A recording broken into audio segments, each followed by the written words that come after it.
Hello everyone and welcome back once again in another session of accountancy।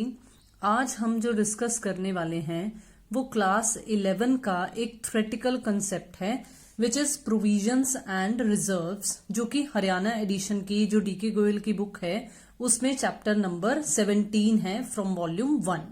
तो चलिए आइए देखते हैं कि क्या होती हैं प्रोविजंस और क्या होते हैं रिजर्व्स। देखिए, जब हमने डेप्रिसिएशन नाम का चैप्टर कवर किया था तो हमारे पास प्रोविजन फॉर डेप्रिसिएशन अकाउंट नाम का एक कंसेप्ट आया था। तो उसमें हमने देखा कि हाँ, प्रोविजन नाम की एक चीज है। और जब हमने डेप्रिसिएशन के चैप्टर को भी समझा तो हमने ये भी देखा कि इट इज एन एलोकेशन। तो अब आपको यहाँ पर प्रोविजंस और रिजर्व्स के एक इंट्रोडक्शन की फॉर्म में क्या बताते हैं कि in order to strengthen the financial position of the business and with a view to meeting all eventualities both expected and unexpected, it is desirable that the entire profit should not be distributed among their owners. Some portion of the profit should be kept in the business। तो देखो, जब मैंने आपको depreciation वाला concept समझाया था तब भी मैंने आपको ऐसा कुछ कंसेप्ट ही बताया था कि at the end of the life of the asset सारा का सारा भार बिजनेस पर एकदम से ना पड़े, तो हम कुछ कुछ अमाउंट जो है डेप्रिसिएशन के नाम से ही अलग से रखते हैं, एलोकेट करते जा रहे हैं। तो यहां पर भी ऐसा ही कुछ है कि बिजनेस को फाइनेंशियली स्ट्रॉन्ग करने के लिए, स्ट्रेंथन करने के लिए क्या किया जाता है कि फ्यूचर में आने वाली, चाहे वो इवेंट्स एक्सपेक्टेड हैं, मतलब हमने उनके बारे में सोचा हुआ है, अंदाजा लगाया हुआ है, या कई बार कुछ नेचुरल कैलामिटीज हो जाती हैं, अनएक्सपेक्टेड होती हैं, जिसका अंदाजा हम नहीं लगाकर चलते हैं। तो उस केस में क्या किया जाना चाहिए, सारा का सारा प्रॉफिट डिस्ट्रीब्यूट नहीं किया जाना चाहिए। कुछ पोर्शन जो है उसे हमें बिजनेस को चलाने के लिए, बिजनेस में एक जो हम सबसे बड़ी कंसेप्ट यूज करते हैं लायबिलिटीज, उन्हें मीट आउट करने के लिए, फ्यूचर की लायबिलिटीज को कवर अप करने के लिए हमें क्या करना चाहिए, प्रोविजंस और रिजर्व्स बनाने चाहिए।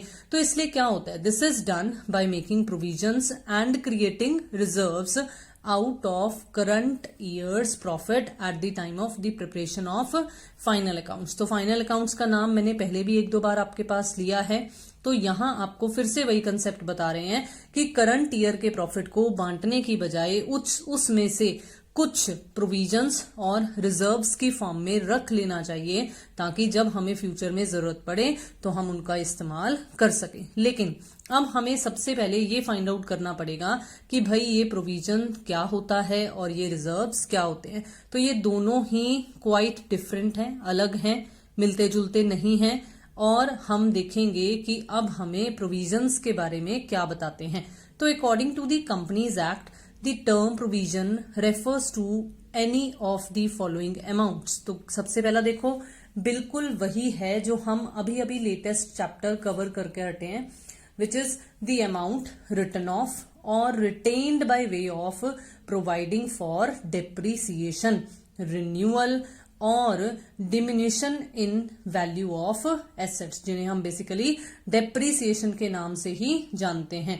तो ये क्या है कंसेप्ट, इसका मतलब है कि जो पैसा हमने डेप्रिसिएशन की फॉर्म में साइड में रखा है, देखो मैंने आपको तब भी बताया था कि depreciation is not a cash expenditure, हम इसमें किसी बाहर वाले को पेमेंट नहीं कर रहे हैं। एक्चुअली हम इस पैसे को, ये जो हमारी एसेट की वैल्यू राइट ऑफ हो रही है, या हम इस पैसे को क्या कर रहे हैं, रिटेन कर रहे हैं अपने ही बिजनेस में, जब जरूरत पड़ेगी तब हम इस पैसे का इस्तेमाल करेंगे। ठीक है, बिल्कुल इसी तरीके से प्रोविजन के मीनिंग में जो और चीज कवर अप की गई है वो क्या है, the amount retained by way of providing for any known liability of which the amount cannot be determined with substantial accuracy, जिसके बारे में हम एक्यूरेटली पता नहीं लगा सकते हैं कि अमाउंट कितनी होगी, लेकिन हाँ अंदाजा लगा सकते हैं कि हाँ ये लाइबिलिटी हमारे ऊपर आ सकती है, तो हम उस अमाउंट को प्रोविजंस की कैटेगरी में लेंगे। जैसे जब आप फाइनल अकाउंट्स का चैप्टर पढ़ोगे तो अब आपको provision for bad and doubtful debts का एक कंसेप्ट आएगा, जिसमें है कि हम अपने डेटर्स पर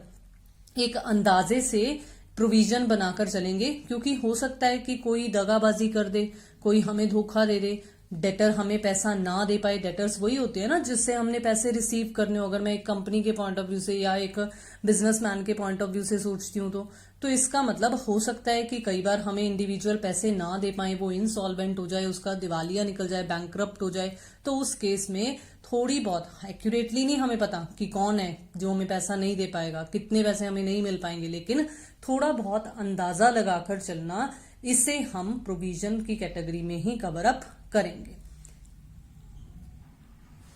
It should be clearly understood that if the amount of a known liability can be determined with reasonable accuracy, देखो आपको यहाँ बी पॉइंट में क्या बताया गया था कि जिसके बारे में हमें एक पर्टिकुलर एक्यूरेसी डिटरमाइन नहीं है, नहीं अंदाजा लगा सकते हैं हम एक पर्टिकुलर फिक्स अमाउंट का।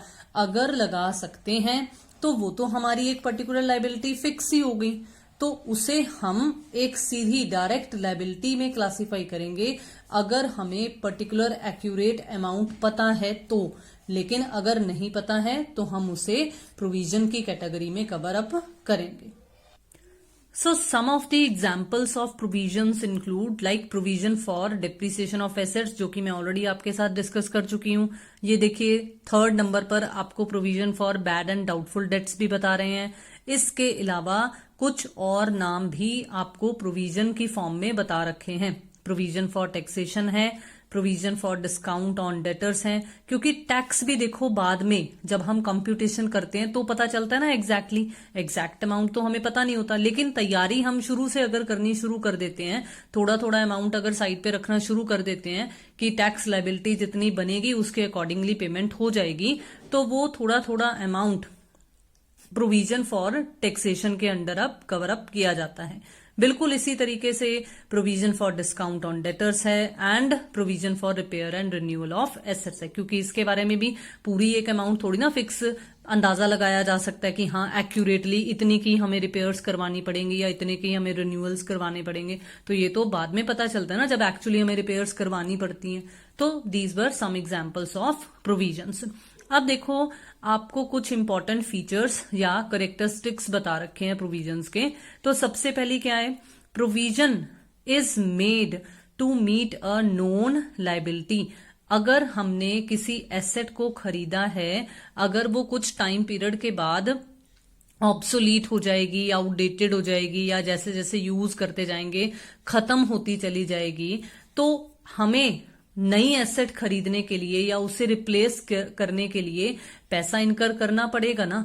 तो उस वक्त वो जो पैसा है वो हमारे लिए क्या है, एक तरीके से या एक्सपेंस होगा या हमारी लायबिलिटी बन जाएगा अगर हम उधार पर खरीदेंगे तो इसीलिए प्रोविजन जो है वो हम ये कहेंगे कि एक नॉन लायबिलिटी को मीट आउट करने के लिए बनाई जाती है।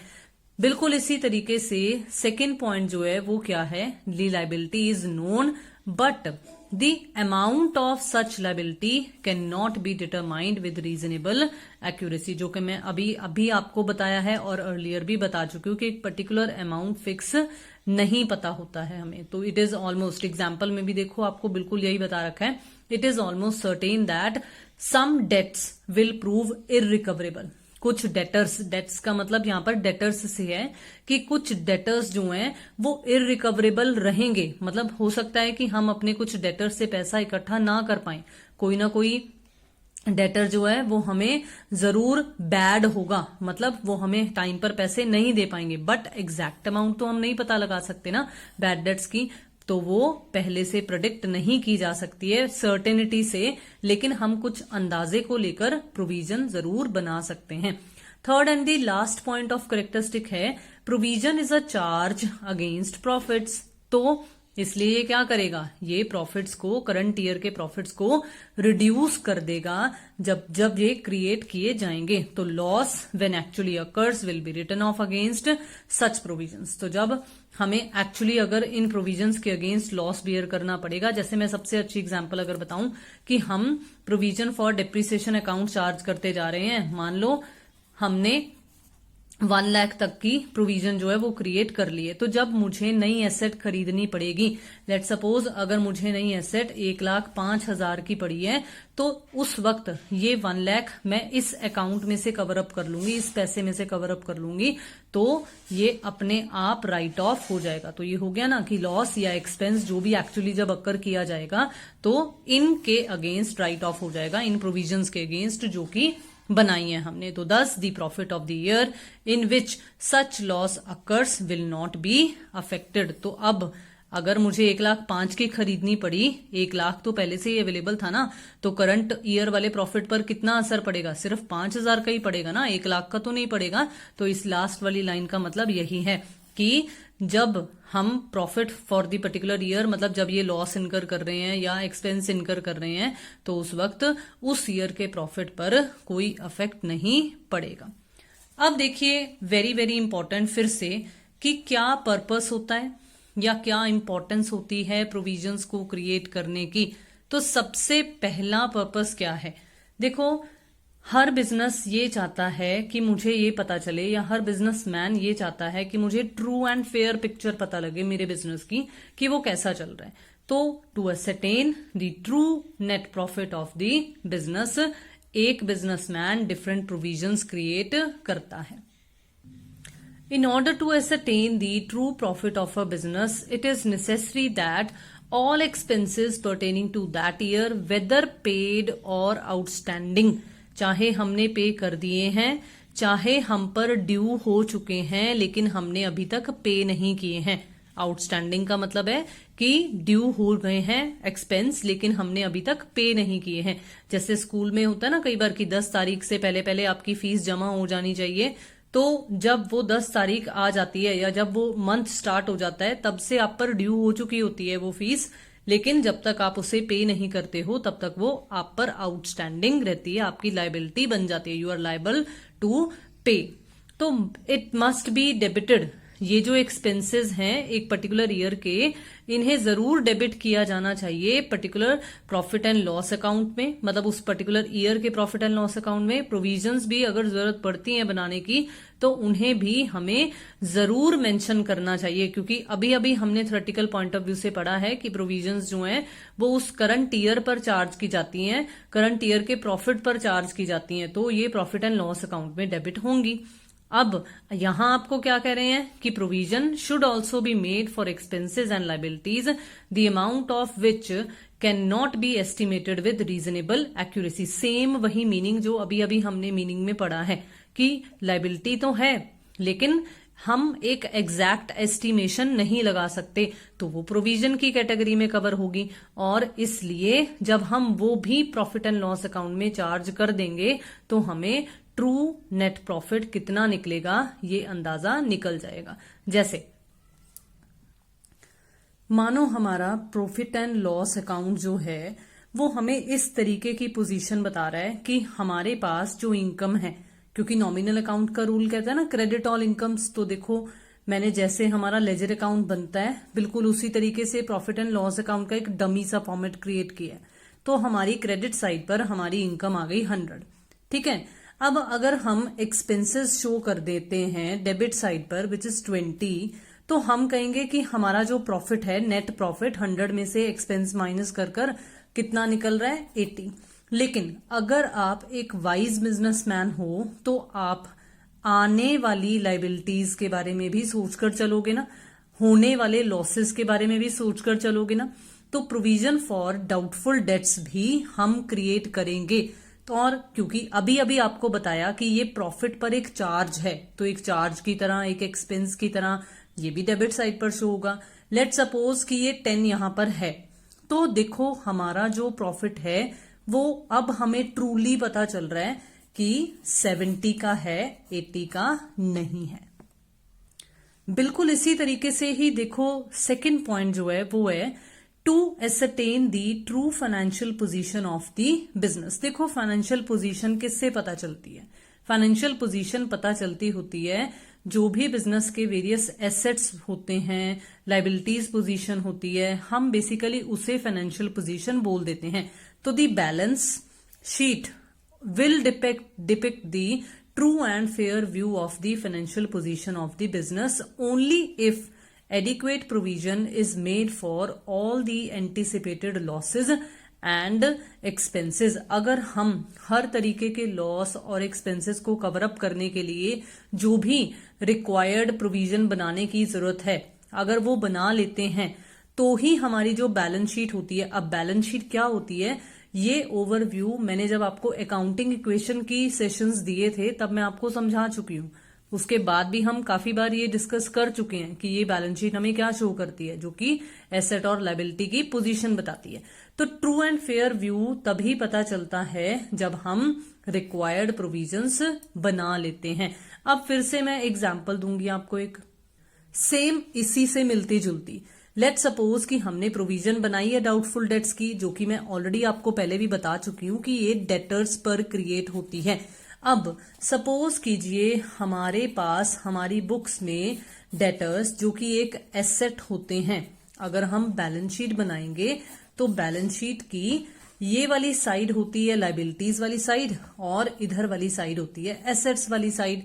तो अब एसेट्स वाली साइड में हम अगर डेटर्स को शो करेंगे, मान लो हमारे पास डेटर्स 50 थे, लेकिन अब अगर मैं ट्रू एंड फेयर पिक्चर की बात करूं तो 50 में से 10 के बारे में मुझे शक है कि पता नहीं वो मुझे पैसा देंगे या नहीं देंगे। तो हम इस प्रोविजन को यहां से चार्ज करके फिर उसके बाद एक्यूरेटली बताएंगे कि हमारे डेटर्स कितने हैं, हमारी एसेट कितनी है। तो बन गई ना true and fair financial position. Next point is to provide for known losses in the future. आने वाले लॉसेस के बारे में अंदेशा लगाने में प्रोविजंस हमारी मदद करती हैं। Funds will be required to meet the losses and liabilities that are likely to occur in the near future.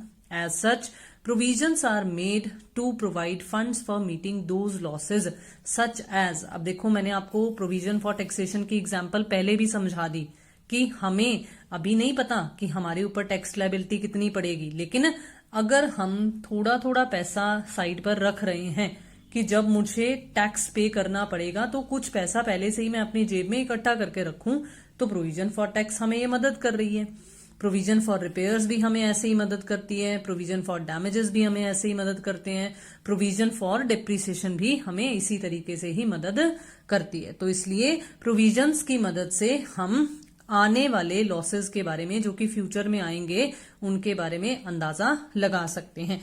Last point but not the least जो कि इंपॉर्टेंस को कवर अप कर रहा है वो है for the equitable distribution of expenses. अब इसका मतलब क्या बनता है, देखो एक एग्जाम्पल की फॉर्म में बहुत ही आसान है ये। If a machine is estimated to run for 10 years and the total amount of repairs expected to be incurred during its entire life is 10,000। 10 साल मशीन चलेगी, 10,000 हमने सोचा है, एक्सपेक्टेशन की है कि रिपेयर्स करवाने की जरूरत पड़ेगी पूरी लाइफ टाइम के दौरान, पूरी लाइफ स्पैन के दौरान। तो हमें अब क्या करना पड़ेगा, एक प्रोविजन फॉर रिपेयर अकाउंट हमें क्रिएट करना पड़ेगा जो कि हर साल 1,000 रुपया डेबिट साइड पर चार्ज कर प्रॉफिट एंड लॉस अकाउंट में हम क्रिएट कर लेंगे। और फिर क्या होगा, actual expenses of repairs incurred each year will be debited to this account. कौन सा दिस अकाउंट है, प्रोविजन फॉर रिपेयर्स अकाउंट, जो मैंने आपको जैसे यहां अभी अभी ऊपर 1 लाख और 1,05,000 वाली एक एग्जाम्पल दी थी, बिल्कुल वैसे ही ये वाली एग्जाम्पल है। उसमें तो था कि एट द एंड हम जब रिप्लेस कर रहे हैं, इसमें रिपेयर्स तो इन बिटवीन करवानी पड़ सकती हैं, तो इसलिए यहां पर आपको ये बताया जा रहा है कि जब एक्चुअल एक्सपेंस हमने इनकर करने होंगे तो हम इस प्रोविजन, मतलब जैसे है ना सिंपल सा बात कि मैं पैसे साइड पर रखती चली जा रही हूँ कि ये मेरी शॉपिंग के पैसे हैं, इसे मैं साइड पर अपनी सैलरी में से निकाल कर रख दूं, तो जब मैं एक्चुअली जब शॉपिंग करने जाऊंगी तो वो जो शॉपिंग वाले पैसे हैं उन्हीं में से मैं पैसे डेबिट करूंगी। तो hence it will put equal burden on the profit and loss account of each year in respect of the expenses of repairs, which will be very light in the early years but definitely heavy in the later years। देखो हमने depreciation वाले chapter में ये concept समझा है कि जैसे जैसे मशीन पुरानी होती चली जाएगी वो रिपेयर से ज्यादा मांगेगी, लेकिन जैसे जैसे वो मशीन नहीं है तब वो इतनी रिपेयर्स नहीं मांग रही है। लेकिन अगर हम ऐसे इक्वल अमाउंट डेबिट करते करते पैसा साइड में रखते चले जा रहे हैं तो हमारी प्रॉफिट एंड लॉस अकाउंट पर, हमारे बिजनेस की फाइनेंशियल पोजीशन पर तो एक इक्विटेबल डिस्ट्रीब्यूशन हो रहा है ना। उस पर तो ये नहीं ना कि पहले कम रिपेयर्स हैं तो कम भार पड़ रहा है, बाद में ज्यादा रिपेयर्स होंगी तो हमें ज्यादा भार देना पड़ेगा। ऐसा कुछ कंसेप्ट इसमें नहीं होता है। तो इसलिए इट्स वेरी वाइज कि हम प्रोविजन जरूर बनाकर चलें। So that's all for today's session. आज मैं सिर्फ ये प्रोविजन के कंसेप्ट को ही कवर अप करूंगी, नहीं तो वीडियो हमारी बहुत ज्यादा लेंथी हो जाएगी। तो जुड़े रहिए चैनल के साथ। मिलते हैं नेक्स्ट सेशन में जिसमें हम रिजर्व से रिलेटेड कंसेप्ट्स को डिस्कस करेंगे। वीडियोस को लाइक करना, शेयर करना, अपने व्यूज कमेंट बॉक्स में शेयर करना बिल्कुल भी मत भूलिएगा। Thank you so much for watching the video and have a nice day.